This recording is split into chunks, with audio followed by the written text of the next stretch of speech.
бародарон ва хоҳароне ки дар шаҳри Москва қарор доранд ва нияти гузаштан аз сарҳадро доранд, ба шумо як бародари тоҷикро тавсия медиҳем, ки шумо ба он шахс муроҷиат кунед. Шуморо аз ҷои даркорӣ гирифта аз сарҳад мегузаронад. Аз Москва ба Тоҷикистон ва аз Тоҷикистон низ ба Москва сафар мекунанд. Ва инчунин аз номи канали мо, яъне Юрист Тиҷей, ба онҳо муроҷиат кунед ва ба худ тахфифҳо бигиред. Дар рақамҳои дар экран буда дар тамос бошед. Ассалому алайкум ба ҳама тамошобинони барномаҳои канали Юрист Тиҷей. Барномаи нав ҷавоб ба саволое ки дар комментария ба мо пешкаш кардагӣ буден. Дариҷа навистай FM студия. Салому алайкум бародари азиз. Ҳамин дар Тоҷикистон ягон техникасози мумкинае мопед ва мошин. 10 бор навистум, ҷавоб теохи бародар. Коммент лайк монем ки бинанд. вақте ки ту ягон чи бунёд мекунӣ, албатта ки давлат дар ҷои аввал ҳамун шахсията дастгирӣ мекунад. Яъне ҳар чизеро ки ту ихтироъ мекунӣ ва пешкаш мекунӣ ба давлат, ба ҳукумат, албатта туро давлат дастгирӣ мекунад. Муҳаммад Ғуломов навистае: просто блогери ё хондагӣ, диплом дорӣ, ку дошта бошӣ, дар видео дигари мон родной. бародарҳо инам хеле гап мезананд, дигар намедонӣ ки саволои одамода ҷавоб диҳӣ ё ки ин ҳами одама ягон чи ҳақорат кунӣ. агар ки ӯ қадар дипломи маро дидан туда важни боша, номи инстаграмам инамҷа доз дар видео мебуроя, инамида подписатся ки дар ҳамун ҷои суратҳо ма диплома партофтагиам.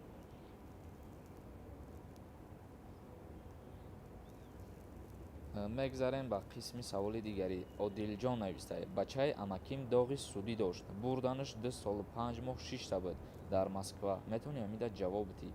аки ира дар назар дора ки бачаи амакиш доғи судӣ доштае ва ира ба хизмати ҳарбӣ бурдиянд. бародарои азиз, ҳозир як чиро да шумо хотиррасон мекунам ки ҷиноят дар куҷои содир мешава, дар ҳамҷа доғи судӣ одам гирифта мегира. яъне ки дар Москва агар доғи судӣ ки гирифтӣ, ту дар Тоҷикистон вай доғи судӣ ҳисоб намехӯра.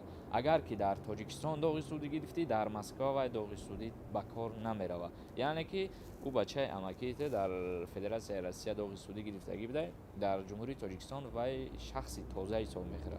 дар ҳамун МВД ҳар як шахсият бахча ҳуҷҷат дора ба номи X. ҳамун X-ш ки тоза боша, вай бе доғи судӣ ҳисобида мешава. Максим навистае: мачида савол метавонам, савола ҷавоб намегардонӣ. оё амак метавонад ҷияни худша бизанад, бачаи акаша ҳуқуқ дора бизанад дар ҳолати ғам доданаш? ҳамин саволи худта як бор ма дар ҳамиҷа хондум, гӯш кун, хеле саволот бемаъние. ба ҳамин хотир намехонамш ва ҷавобам наметавонам. бахшиш бародар, ҳамин хеле саволо натиҳем дар комментария. ӯ қадар муҳима ҳамира донистане дар вайбер бинавис хубтарак боша.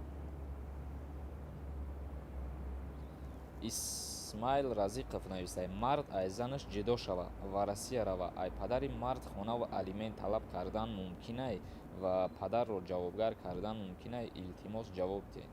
албатта ай падари мард, яъне ки ту ҳамун падари фарзанда дар назар дошта бошӣ, дар ҳолате ки падари худаш нестае, мисол ё ки дасткашӣ мекунад, ё ки мерава ба Россия, бигем беному нишон мешава, дар ин ҳолат метавонанд қонунӣ ай падари ҳамун мард бигиранд, алимент талаб кунанд, танҳо алимент. ва агар ки як хонаву дар доштагӣ бошанд, метавонанд ҳамчун меросбар фарзанди худша ба қайд бигираву ҳаққи худша, яъне мероси худша талаб бикунанд.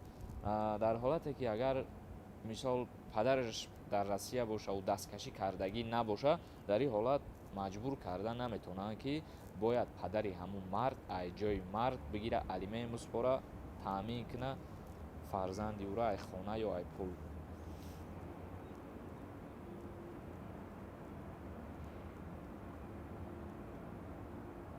Данғара 03 нависа: якай сорбон меган ай банкҳо ба паспорт пул наметаҳанд, карта мекушоӣ. мо дар ин бора як видео кардем, пешкаши шумо кардем. ай системаи золотая корона сум гирифта намешава, албатта ки карта мекушоем ва ба дигар системаҳо ба фикрам ки роӣ карда мешавад. қиёмиддин Одинаев нависае: салом алайкум ака, ман як савол дорам, илтимос, савол хеле муҳимай, ҷавоб диҳед. ман 3 фарзанд дорам, ай оилаам ҷудо шудагиам, алимент месупорам ҳар моҳ ва сари вақт ва Москва маҳкумам шудагиам, боз даъвои замин дорам, мегӯянд ими заминтонам мегирам. қонуни ҷумҳурии Тоҷикистон чӣ гуфтагиае дар ин масъала? Илтимос ба суоли ман ҷавоб диҳед. боқӣ дар паноҳи худо бошед. дар ҳолате ки ту вай маскун кардагӣ аллакай маълуме ки маскун кардан яъне ба хонаву дар таъмин кардани ҳамун занай. Вай бо чӣ талаби замин мекунад. Дар ҳолате ки ту ба номи худат ягон замин надорӣ, мисол маскун кардагӣ, мисол ё дар хонаи ҳамун падарат ё ки дар ягон ҷо квартираан шинондагӣ, шароит надорӣ ки хонаи собственӣ ӯро харидорӣ кунӣ ва барои фарзандат битеҳӣ. Дар ин ҳолат қонун марда ба ягон ҳамун ҷавобгарӣ намекашад, дар ҳолате ки имконият надорад барои ҳамун фарзанди худаш мисол ягон хонаву дар бихарад. қонун пешбинӣ кардагиаш дар ин ҳолатҳо алимент споридан ба фарзанд ва бехонаву бедар боша ҳамун зан, агар метавонӣ мисол ягон ҷода квартира синимат кунӣ, дар ҳамун квартира маскуншон бикунӣ ва ҳар моҳ пули квартираро ту меспорӣ.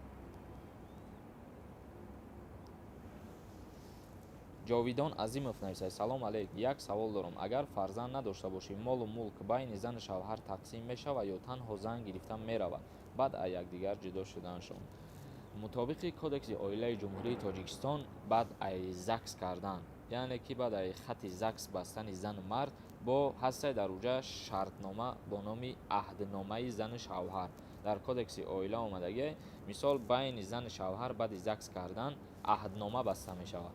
Аҳдномаи зану шавҳар чиро мегӯянд? Ҳамун ҳуҷҷатеро мегӯянд ки ай ҳамун рӯзе ки қонунӣ ва ё ЗАГС кардани худшона дар қайди давлат мондан, аҳднома ки бастанд, ай анаму вақти аҳднома бастанашон чӣ молу мулке ки ба даст меёранд байни ду тараф тақсим карда мешавад.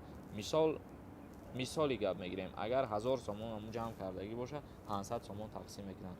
Хулосаи гапи ман ки чизе дошта бошам, байни ду тараф тақсим карда мешавад.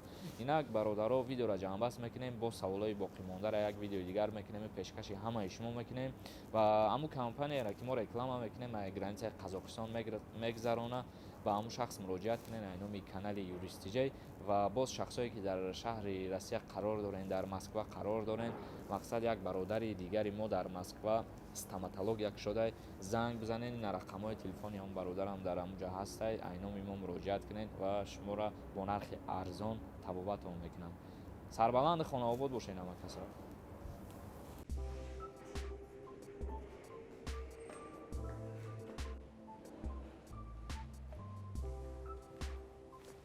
салом алейкум. саломати хуба? чока дер бача, кор тамом шид, нав меой? Я ду рӯз шид дандонам дард дора, духтури дандон гуфтам. ҳамин рӯз пони худ духтури дандон гуфтам, куҷое намерам, ҳама ҷо қимат мегӯям. ин Россия ҳамаш қимате ку.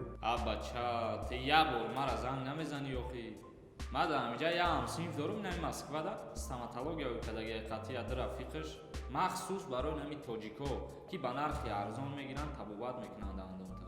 Эма медонистам кайҳо айта адресошон намегирифтам, ку адресошон кунам, иношон тема бурам дандон теста сос кунам. ҷураҷон, инаи визиткаи ҳамун бародари ма ҳай, ҳамун ҳамсинфам занг бизан, бугӯ ки адресота ҳами визитката сорбон дод. Яке пирса бига кадом сорбон, бугӯ ҳамун юрист, барое ки агар ай номи ма ӯра бо бугӯй ба фикрам ки хеле арзон мекуна, дига пас яъне мерай бепулам яки дандонота табобат мекуна. баъд ҳамун ҷуроат ҳам бугӯ охи мардуми тоҷик бисёр ай дар ҷа бугӯ ҳамворам ки нам хеле бародаро дар ҷа стоматология кардиян, биёянд ба нархи арзон табобат кунанд. Мегарданд дига дар Россия истрафта 10,000 рубл расход. Вау, сифтам тоҷика, қади тоҷико кор мекунам. Тоҷикан во махсус барои нами тоҷико ки шодагиян ки арзон табобат кунанд. Унам номерода занг бизан, адресоша худаш ҳамаша мега ки даги ҷоя. Гап нест, раҳмат, калом бор ку. Ба худо ай пага саҳар барвақтар кор да биё. Ма ҳамин бегаози хима соз мекунам, тамом. Давай, ти да ҷавоб.